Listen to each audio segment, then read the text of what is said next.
I don't even know if that would be a possibility anymore. So, I already have the retirement match. Granted, it wasn't with who I wanted. It was some rookie. I don't even remember his name anymore. I honestly don't, and I apologize for that. And that rookie gave me possibly the best match I've had in a while. And I thank him for that. Even though it was probably considered a clusterfuck by many, because he was young, he didn't know what he was doing, I tried to carry the match a little bit. And just make it a little longer than it should have been for an AW. And that was, that was really special. And then I considered going for Summerfest, going for whatever. And I don't even know if I would go to even commentate, to even not compete. I don't even think I could do that because of the promises I made this person that I care deeply for. I don't know, and you just feel that angel. I keep feeling it just because I feel something special. It's like someone's watching over me right now, and I know who they are. And I thank God every day that I have them watching over me. And in turn, I watch over her. This is serious shit. I mean, at this point, I don't know if this will be the last time. Because in this business, you never say never. But it's about time I stopped doing that. It's about time I left it for good. It's about time I said it's over. And with that, I announced my retirement. It's been 8 long years. It's been a good 8 years. And I've done management inside the side. I've done wrestling. I've done managing superstars. I've built a fucking empire at PWF. I've helped build PWF. And I was happy with that, no matter what people said, because PWF was a very instrumental part, not in HWRP, but in the wrestling community, in the wrestling world. As I look at the shattered paper, I look at the history. I look at what's happened. And for those idiots that think I still do this shit, here you go. There's your little giggle and shit right there, And honestly, it isn't that bad. It's like chewing gum, really. But at that point, it really mattered because PWF was a thing of history. PWF was something that should have never died. Because look at the stars it made. Like Jalon Jones. Like Renee. Like Natalie. Like Kells. Or Justin, or whatever the fuck they're calling him now. I don't even know. They're probably calling him a tranny or something. I don't even know. But from Kaylee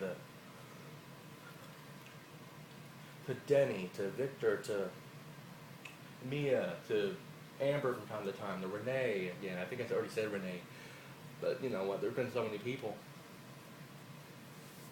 So I think Andy. To Danny Boy. To Andre Holmes.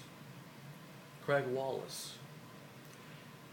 And unfortunately, from time to time, Trent Jericho, of all people. And to be honest, I joke about that from time to time, saying he's the worst wrestler ever. But maybe Matt Audit takes that honor, I don't know. He really changed my mind about him in that Iron Man match that I got to call a few weeks ago, and that was really one of the best matches I've seen out of him. And that really gave me a new respect for him, to be honest. Just like it did Trent Jericho in that match with Kyle. But and there's so many names, and I feel bad for letting anyone out and not saying their name, but they know who they are. And there's been so many people over the years that jumped from PCW to HCW and have made a star out of themselves in the Divas division and the men's division, intergender, to women winning men's titles, Divas tag division, which they've needed for forever. And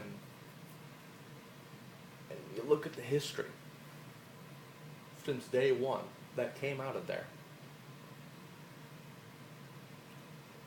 And,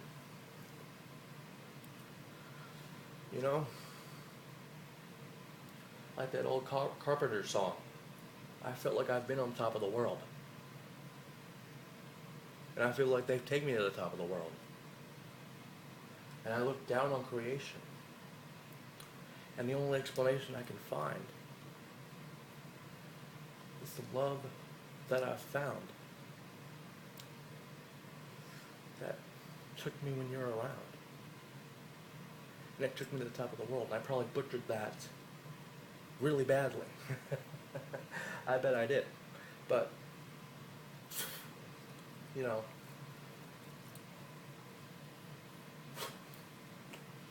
I probably butchered that too. But you know what? At the end of the day, that's what really matters. At the end of the day, what really matters is what my heart's telling me. What my heart's telling me is it's time to go. It's time to say goodbye. It's time to just hang up the boots. It's finally time to just say it's over.